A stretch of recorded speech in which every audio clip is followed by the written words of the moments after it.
नमस्कार. मी आप्पासाहेब खोत. आप्पासाहेब खोत ऑफिशियल या यूट्यूब चॅनलवरून आपल्याशी संवाद साधत आहे.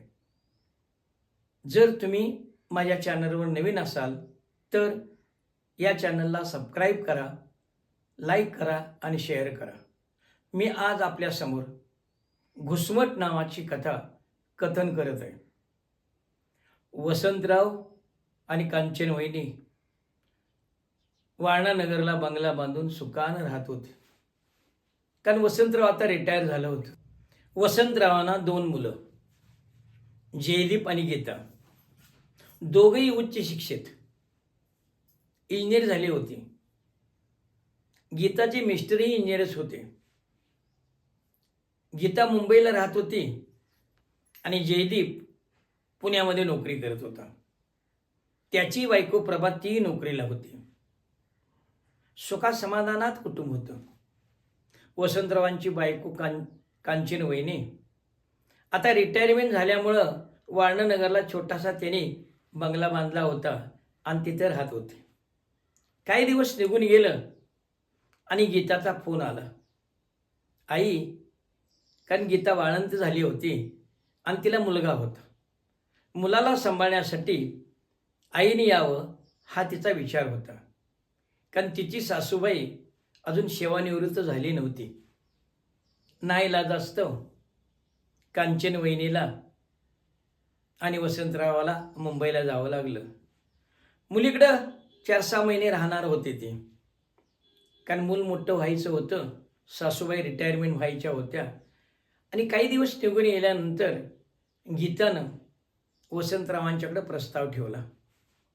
बाबा, मिस्टर 2 BHK फ्लॅट घेणार आहेत. थोडी पैशाची अडचण आहे. तुम्ही मदत कराल का? आता मुलगी स्वतःचं घर उभा करते म्हटल्या वसंतरावांचा नाईलाज झाला. आणि तरी पण त्यांची घुसमट वाढत राहिली. त्या दिवशी संध्याकाळी कांचन वहिनी म्हणाली, पैसे द्यायला माझा विरोध नाही. त्यांची आर्थिक परिस्थिती चांगली आहे. उद्या तिची सासू रिटायरमेंट झाल्यानंतर तेही पैसे येतील. पैसे द्या, जरूर द्या, पण त्यांनी परत द्यावे. उसने म्हणून द्या. बघू विचार करून. वसंतरावने कांचन वहिनीची समजूत घातली आणि नवीन फ्लॅट घेण्यासाठी पैसे दिले. तिची सासू रिटायरमेंट झाल्याबरोबर 4-8 दिवसानंतर वहिनी आणि वसंतराव परत वारणा नगरला आलीत. खरं तर कांचन वहिनीचं उभं आयुष्य या संसारासाठी राबत गेलं होतं. वसंतरावांचे आई वडील म्हणजे कांचन वहिनीचे सासू सासरे देवासारखी माणसं. बिचारीनं आई वडील समजून त्यांची सेवा केली. परत मुलं लहानाची मोठी केली. त्यांच्या शिक्षणासाठी राबत राहिली. घर आणि घराचं घरपण सांभाळावं म्हणून आयुष्यभर झेजत राहिली. ना कुठं देवाला जाणं, ना कुठं गावाला जाणं. देवधर्म नाही, गाव नाही, घर एके घर. आणि आता रिटायरमेंट झाल्यानंतर हे सुखाचे 4 दिवस आलं होतं. मुलगा जयदीप पुण्यामध्ये नोकरी करत होता. काही दिवस निघून गेलं आणि मग जयदीपचा फोन आला. बाबा, येत्या रविवारी मी वारणेला येतोय. जरा महत्वाचं बोलायचं आहे. आणि मग 2-3 दिवसानंतर तो आला आणि संध्याकाळी जेवणानंतर जयदीपने विषय काढला. जयदीप म्हणाला, बाबा, एक काम असं होतं की भाड्याच्या घरामध्ये पुण्यामध्ये राहण्यापेक्षा आता नवीन फ्लॅट घ्यावं म्हणतोय. तुमचा काय विचार आहे? घ्यायला हरकत नाही, पण पैशाचं काय करणार? आम्ही दोघांनी ठरवलंय म्हटल्या वसंतरावांना लक्षात आलं. जयदीपचा आणि प्रभाचा म्हणजे सुनबाईचा विचार पक्का ठरला. त्याशिवाय हा बोलणार नाही. काय बोलतोय आणि काय सांगतोय हे तरी ऐकावं म्हणून ते म्हणाले, काय विचार आहे तुझा? तर बाबा मी असं म्हणतो, आता 2 BHK फ्लॅट घ्यायचा आहे, तर पैशाची अडचण आहे, मी थोडं कर्ज काढतो आणि तुम्ही थोडी मदत करा. अरे मी कशाची मदत करणार आता? होते ते 4 पैसे गीताला दिले, हे घर बांधण्यात पैसे खर्च झाले आणि उभा आयुष्यात संसार सांभाळता सांभाळता तुमची शिक्षण लग्न दोघांची तुमची लग्न करता काही माझ्याकडे शिल्लक नाही आता पेन्शनशिवाय. मग एक पर्याय आहे. कसला पर्याय? हा बंगला विकूया आणि तुम्ही दोघं माझ्याकडे राहायला या. नाहीतर मी तुम्हाला एकटाच आहे. तुमच्याशिवाय माझं कोण आहे, माझ्याशिवाय तुम्ही कोण आहे? तुम्हाला सांभाळलंच पाहिजे मला. आपण तिथं सुखानं राहू. बघा विचार करून. नाहीतर दीदीला तुम्ही पैसे दिलेच आहेत. कळत न कळत जयदीप बोलवून गेला. जयदीप निघून गेल्यानंतर ही गोष्ट कांचनवहिनीने त्यांनी सांगितली. रात्रभर वसंतरावांना झोप लागली नाही. घुसमट वाढत राहिली आणि जेव्हा ही गोष्ट कांचनवहिनीच्या कानावर गेली तेव्हा ती म्हणाल्या, मी तुम्हाला हात जोडून विनंती करतो, माझं एक ऐकायचं. ही सावली एवढी विकू नका. मुलीला पैसे देताना तुम्हाला सांगितलं होतं मी, त्यांना उसने म्हणून द्या. त्यांच्याकडे एवढे पैसे असताना सुद्धा आत्ता ज्यावेळी नव्हते त्यावेळी आपण दिले, पण आत्ता असताना त्यांनी पैसे आपले परत दिले नाहीत. जग दिल्या घेतल्याचं आहे. आणि म्हातारपणी आपल्या हातचा बाण सोडू नका. ही सावली विकू नका. फार तर माझे दागिने मी देतो, ते दागिने घेऊ दे, त्याचा तो फ्लॅट घेऊ दे, नको म्हणत नाही मी, पण तुम्ही घर मात्र विकू नका. दोघांची घुसमट वाढत चालली होती. काय करावं त्यांना कळत नव्हतं. मधल्या काळात 5-6 महिने निघून गेले. प्रभा प्रेग्नंट होती, तिला मुलगी झाली. आता मुलीला सांभाळायच्यासाठी काही दिवस जाणं भाग होतं आणि घुसमट तर वाढत चालली होती. जयदीपनं वसंतरावांच्या पुढे प्रस्ताव ठेवला होता. काय करावं त्यांना कळत नव्हतं. पुण्याला तर जावं लागणारच होतं आणि बंगला तर विकावा लागणारच होता. आपल्या काही मित्रांना पुण्यात राहणाऱ्या त्यांचा सल्ला घ्यावा म्हणून पुण्यातील काही मित्रांना वसंतरावांनी फोन केला आणि मुलाकडे राहणाऱ्या आपल्या मित्रांना त्यांनी सल्ला विचारला. त्यांच्या मित्रांनी स्पष्टपणे सांगितलं, वसंतराव आम्ही चूक केली, तुम्ही करू नका. आपली ही IT क्षेत्रामध्ये काम करणारी नोकऱ्या करणारी मुलं, त्यांचं जग वेगळं आहे. ह्यांना लाखानं पगार आहे. सगळं आहे काय नाही. आम्ही आता इथं तुरुंगवास भोगतोय, बंद संस्कृतीत राहतोय. फक्त गजाआड नाही एवढंच, पण बंद घरा आरामात राहावं लागतं. घरातून जाणं नाही, बाहेर येणं नाही. जनरेशन गॅप सारा उघडून बसलंय. अनेक जण वृद्धाश्रमात गेले. तुम्ही आम्ही पाप भिरू, आपल्यात तेही धाडस नाही. तक्रार कुणाकडे करायची, न्याय कुणाकडे मागायचा? हातचा बाण सोडू नका आणि घर विकून पुण्याला येण्याच्या भानगडीत पडू नका. आम्ही जे भोगतोय ते तुम्ही भोगू नये, ही आमची अपेक्षा आहे. घुसमट वाढतच होती. वसंतरावांना काही कळावं कळत नव्हतं. तशात जयदीपचा पुन्हा फोन आला, बाबा प्रभा माहेरी जास्त दिवस राहणार नाही.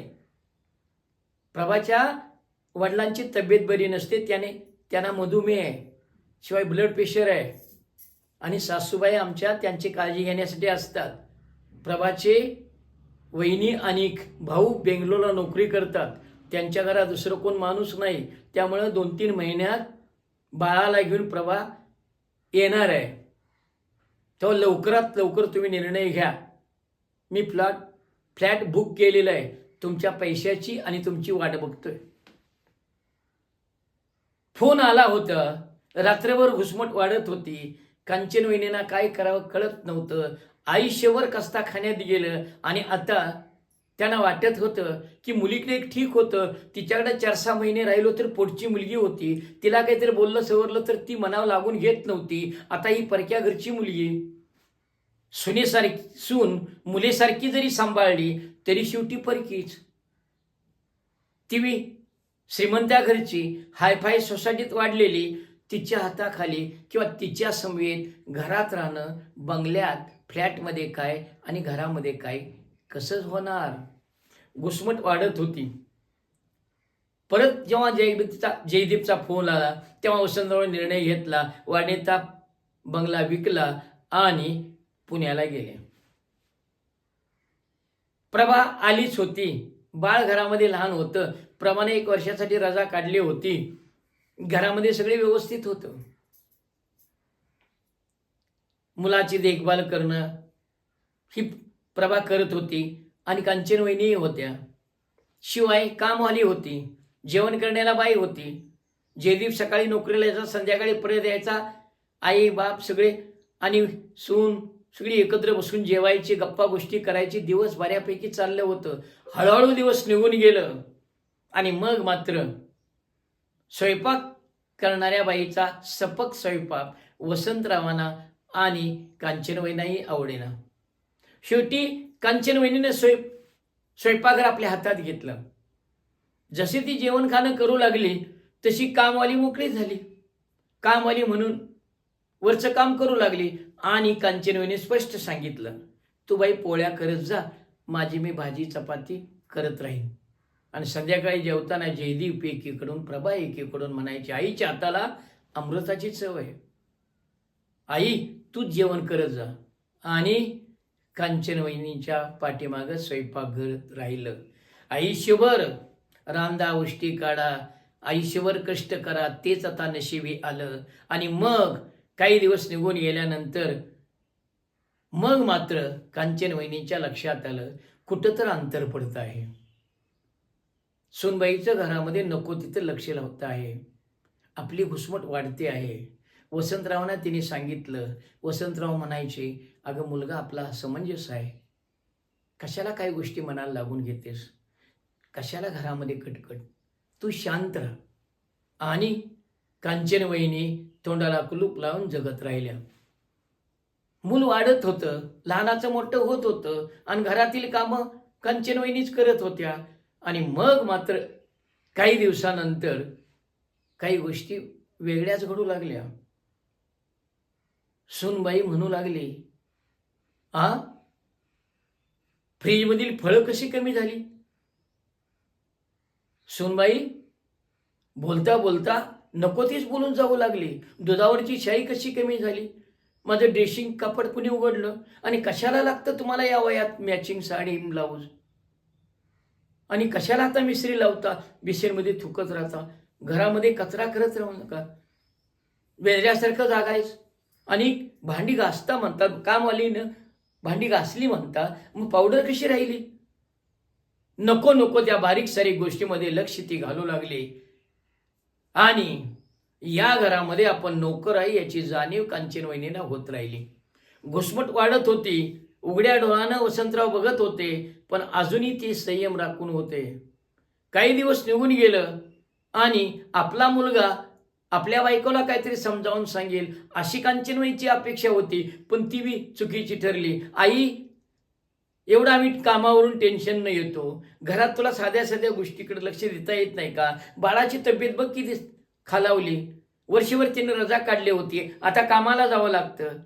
खरं तर ती कामाला जायला लागल्यापासून, नोकरीला जायला लागल्यापासून आई विना पोर घरात किरकिर करू लागलं आणि आई नसल्यामुळे त्याची तब्येत ढासळू लागली. आणि मग औषध वेळेवर देता येत नाही का, बाळाला सांभाळता येत नाहीत का, नको नको ती बोलून घ्यावं लागलं. त्याच्याही पुढे जाऊन जयदीप म्हणाला, आई दिवसभर आम्ही थकून येतो, घरात आल्या थोडी शांतता ठेवत जा, ही साधी बी गोष्ट कळत नाही का, कशाला आम्हाला टेन्शन देता. आपल्याच घरात आपण परके आहोत याची जाणीव हळूहळू कांचनवहिनींना आणि वसंतरावांना होत होती. आणि एक दिवस तर करत झाला, बाबा 2-2 दिवस तुम्ही शेविंग करत नाही, बनींवर कशाला बसता, घरामध्ये शर्ट घालत जावा, फॅन लावायचा. आणि दरवाजा हॉलचा कशाला उघडा ठेवता? तंबाखू कशाला खाता? सगळ्या घरामध्ये कचरा होतो. आणि कशाला लागतात बाबा इस्त्रीचे कपडे तुम्हाला? अहो हे वारणा नाही, हे पुणा आहे. इथं ड्राय क्लिनिंगला 100, 100, 50, 60 रुपये द्यावे लागतात. आणि एवढ्या महाग चपला कशाला घेतल्या? काळजावर आघात होतच राहिले आणि घुसमट वाढतच राहिली. पुढं पुढं बाळाची तब्येत जशी ढासळू लागली तसं मग प्रभानं सांगून टाकलं, बाळाची पापी घेत जाऊ नका, व्हायरल इन्फेक्शन होतं. मग तर त्यांचा हातपायच गळलं. कांचन वहिनी गळूनच गेल्या, थकत गेल्या, मनानं खचत गेल्या आणि एक दिवस त्या आजारी पडल्या. त्यांना दवाखान्यात ॲडमिट करावं लागलं. सगळ्यांची धावपळ सुरू झाली. ब्लड प्रेशर वाढलं होतं, सौम्य अटॅक आला होता, एन्जिओग्राफी करावी लागणार होती. आणि मग मात्र वसंतरावाने स्पष्ट सांगितलं, माझा हा अंतिम निर्णय आहे जयदीप.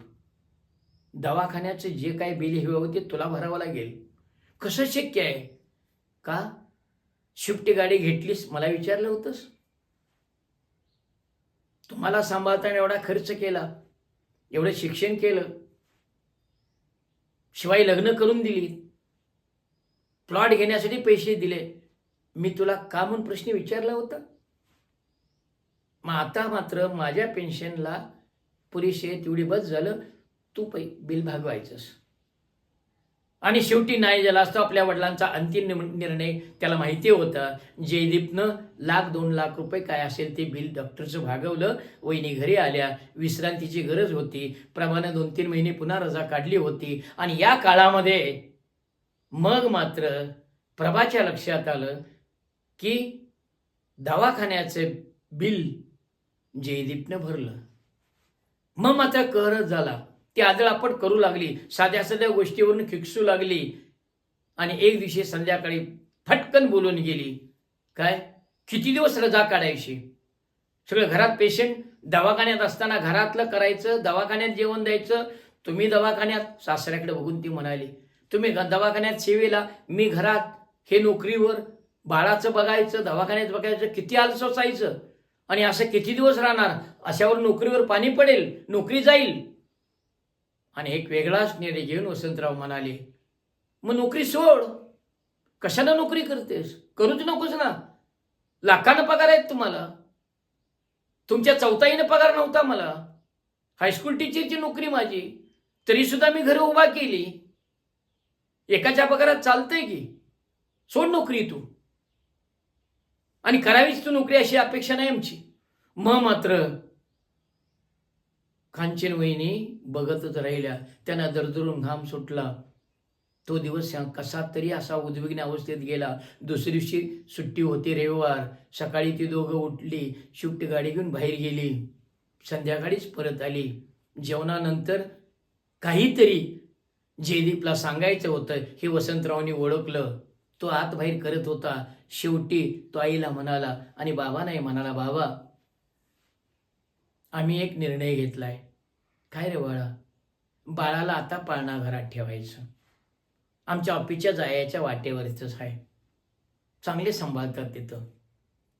आपल्या मुलासारखीच लहान लहान मुलं असतात ना. IT मध्ये नोकरी करणाऱ्या त्या आशांसाठी तो एक पर्याय चांगला आहे. पाळणा घरात ठेवणार बाळाला? कांचन वहिनीच्या पुढं प्रश्नचिन्ह उभा राहिलं. त्यांनी ते बोलून दाखवलं. होय आई, तू काळजी करू नकोस, घरच्यापेक्षा सुद्धा चांगलं तिथं सांभाळतात. वसंतरावांनी राग गिळला. सांभाळत असतील बाळा, तुझा निर्णय तू घेतलास, ठीक आहे. आणि तो निघून गेला. त्या रात्री मांडीवर डोकं ठेवून कांचनवहिनी रड रड रडल्या. तुम्हाला सांगत होतो हातचा बाण सोडू नका, जे मुठीत आहे ते देऊ नका. अहो हाती मोकळे ना आपणही मोकळे रस्त्यावर आलो. भिकाऱ्यात आणि आपल्यात फरक काय राहील? तुम्ही नाही माझं ऐकलं. आता मी 4 वर्षे आणखी जगायचे असेल तर मला वारणेला घेऊन चला. मी आता इथं राहू शकत नाही. मी राहू शकत नाही आता. काही घेऊ नका, फक्त येताना शेगडी तेवढी गॅसची आणल्या तेवढी घ्या, बाकी काही नको आपल्याला. साधं घर बांधून तिथं राहू. वसंतराव तिच्याकडे बघत म्हणाले, बॅगा भरायला सुरुवात कर.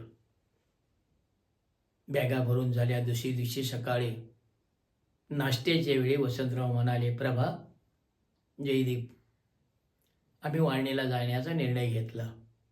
काय? हो, आम्ही वाळणीला निघालो. बाबा, का हो असं?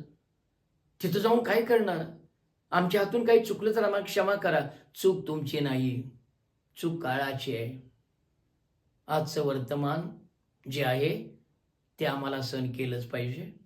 तुम्ही एक करा, तुमचं तुम्ही सुखात राहा, आम्ही तुमच्याकडं आधीमध्ये येत जाऊ. पण तिथं जाऊन तुम्ही करणार काय? हा तरी प्रश्न आहे. काय करणार आणि राहणार कुठं? तेच म्हणतोय मी, तुझ्यापुढं हाच प्रश्न असणार. माझे आई वडील जाऊन तिथं करणार काय, राहणार कुठं?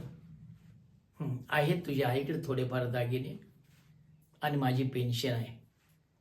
आणि जयदीप, एक लक्षात ठेव, तुझं, तुझ्या बहिणीचं आणि वाळणीतलं माझं घर, असे 3 घरं उभा करणाऱ्या तुझ्या या बापाला 4 खणाचं घर वाळणीत या वयात उभा करायला अजून पायामध्ये आणि मनगटामध्ये त्याच्या हिंमत आहे आणि दम आहे.